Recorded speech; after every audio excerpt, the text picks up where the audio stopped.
سپاه برای افزایش استحکامات دفاع. در میان اخبار جهانی درباره رقابت‌های نظامی و تسلیحاتی همواره نام کشورهای همچون ایالات متحده، چین و روسیه به چشم می‌خورد، اما در گوشه‌ای از غرب آسیا کشوری وجود دارد که با وجود محدودیت‌های گسترده تحریمی توانسته از ساختاری پیچیده، چند لایه و تا حد زیادی پنهان از توان دریایی نظامی خود را توسعه دهد. نام این کشور ایران است. شوق رفتن به راه مردان بزم خورشید.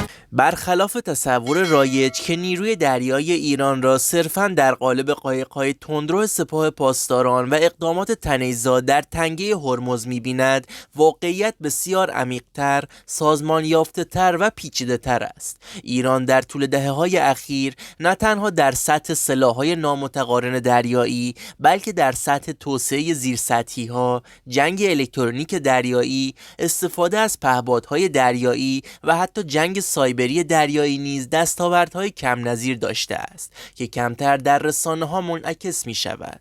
نیروی دریایی جمهوری اسلامی ایران دارای دو بخش مجزا اما مکمل است: نیروی دریایی ارتش و نیروی دریایی سپاه پاسداران، در حالی که ارتش تمرکز بیشتری بر روی مأموریت‌های کلاسیک، گشت‌زنی در آب‌های آزاد و حضور نمادین در عرصه بین‌المللی دارد. سپاه پاسداران در جهت اجرای تاکتیک‌های جنگ نامتقارن، قایق‌های تندرو، مین‌ریزی هوشمند و تاکتیک‌های هجوم سریع عمل می‌کند. این تقسیم بندی موجب شده ایران بتواند همزمان هم در آبهای دوردست مانند دریای عرب و اقیانوس هند حضور یابد و هم در تنگه هرمز و خلیج فارس راهبرد بازدارندگی فعال را پیاده کند. ورودی رو ایران در واقع از اینا سوال جواب. ایران در توسعه زیردریایی‌ها به خصوص زیردریایی‌های کوچک و متوسط سرمایه‌گذاری چشمگیری داشته است. زیردریایی کلاس قدیر که مخصوص عملیات در آب‌های کم عمق خلیج فارس طراحی شده، قابلیت حمل اژدر، مین و نیروهای ویژه را دارد. این زیردریایی‌ها با استفاده از طراحی بومی و تکنولوژی موتورهای دیزلی بی صدا به یکی از ستون‌های اصلی توان نامتقارن ایران در زیر سطح آب تبدیل شده اند. در کنار آن زیردریایی فاتح که اولین زیردریایی نیمه سنگین بومی ایران به شمار می رود، توانایی عملیات طولانی مدت در عمق‌های بیشتر و فواصل طولانی تر را دارد. گزارش‌های مبنا بر آزمایش‌های موفق شلیک اژدر از فاتح نیز وجود دارد. در یک تحول استراتژیک، ایران شروع به توسعه و استقرار پهپادهای شناسایی و هجومی در بستر دریا کرده است. ترکیب شناورهای سطحی با پهپادهایی چون شاهد 129 یا پهپاد عمود پرواز مهاجر 6 قابلیت رهگیری اهداف دریایی و هوایی را فراهم می آورد. همچنین پهپادهای دریایی خودران USV با طراحی خاص مجهز به سامانه‌های شناسایی، مینگذاری و حتی حمل مواد منفجره در حال توسعه اند. ایران در سالهای اخیر مانورهایی را برگزار کرده که در آن پهپادهای ترکیبی سطحی و هوایی توانستند اهداف متحرک دریایی را شناسایی و منهدم کنند. یکی از بخش‌های کمتر شناخته شده توان دریایی ایران جنگ الکترونیک است. ایران از سامانهایی استفاده می‌کند که توانایی اخلال در رادارها، رهگیری امواج، کور کردن سامانه‌های GPS و هدایت موشک‌های دشمن را دارند.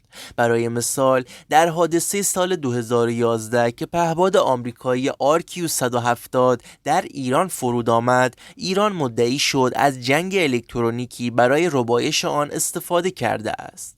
مشابه چنین فناوری‌هایی نیز به صورت دریایی در خلیج فارس و تنگه هرمز مستقر شده اند. سیستم‌های اخلالگر ارتباط کشتی‌ها و رهگیری سیگنال‌های راداری دشمن در قالب شبکه‌ای از شناورهای سبک و سکوهای دریایی عمل می‌کنند.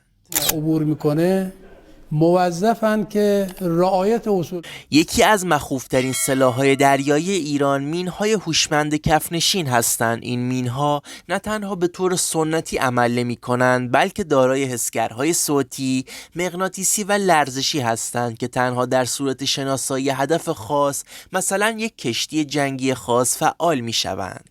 تخمین زده می‌شود ایران دارای هزاران مین دریایی در مدل‌های مختلف است که می‌توانند در عرض چند ساعت خطوط کشتیرانی استراتژیک مانند تنگه هرمز را مسدود کنند.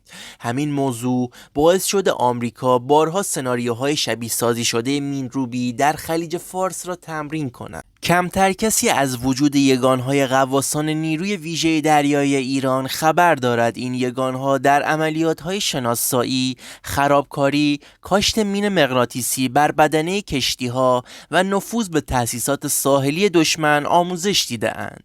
غواصان عملیات ویژه نیروی دریایی ارتش و سپاه با تجهیزات پیشرفته تنفسی، موتورها و زیردریایی‌های کوچک قابلیت انجام عملیات در اعماق را دارند. آموزش‌های آنها شباهت زیادی به یگان نیروی دریایی آمریکا دارد، اما با تأکید بر عملیات در محیط‌های کم عمق و متراکم خلیج فارس.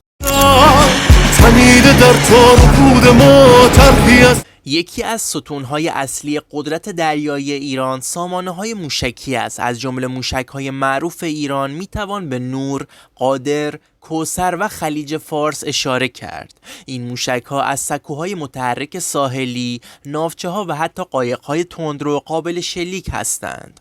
موشک خلیج فارس یک موشک بالستیک مافوق صوت ضد کشتی است که قابلیت رهگیری و انهدام ناوهای هواپیمابر را دارد.